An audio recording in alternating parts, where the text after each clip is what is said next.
Hello everyone, welcome back. আজকে আমি আর মাম্পি বেরিয়ে পড়েছি, বাসন্তী পূজা দেখতে যাচ্ছি।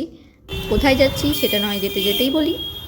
আমরা শ্যামনগরে নেমেছি। শ্যামনগরে নেমে রেল লাইন পার হয়ে এখন আমরা অটো ধরবো, আর অটোতে বসে পড়েছি, কিন্তু ছাড়তে লেট করছিল। অনেকক্ষণ বসে থাকার পর অটো ছাড়লো। একদম রোদের মধ্যে দাঁড়িয়েছিল অটোটা, কিন্তু ছাড়ার পর বেশ ভালো লাগছিলো। আর আমরা এখন শ্যামনগর থেকে যাচ্ছি জগদ্দল ঘাটে। এই তো পৌঁছে গেছি এখন আমরা জগদ্দল ঘাটে। আর এখন টিকিট কাটতে হবে, টিকিটটা কেটে নেব আমরা। এই যে টিকিট, পার পারসন 9 টাকা করে পড়েছে।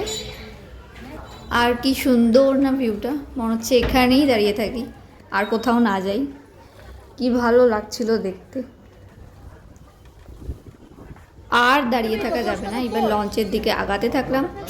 ফাঁকা বসার জায়গা দেখে বসে পড়লাম। আর এই যে কি সুন্দর লাগছে ভিউটা, চারিদিকটা জাস্ট ওয়াও লাগছিল। এই দৃশ্য উপভোগ করতে করতে চন্দননগর পৌঁছে গেলাম। নেমেই আগে টিকিট দেখালাম, পার হয়ে দেখতে পেলাম সামনে বজরংবলীকে।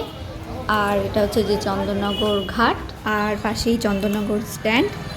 আর আমরা সিঙ্গুর যাওয়ার জন্য এখন গাড়িতে উঠে পড়লাম। হ্যাঁ, আজকে আমরা সিঙ্গুরে যাচ্ছি। গাড়িতে ওই 20 মিনিট মতো লেগেছে, তারপর আমরা পৌঁছে গেছি গন্তব্যে।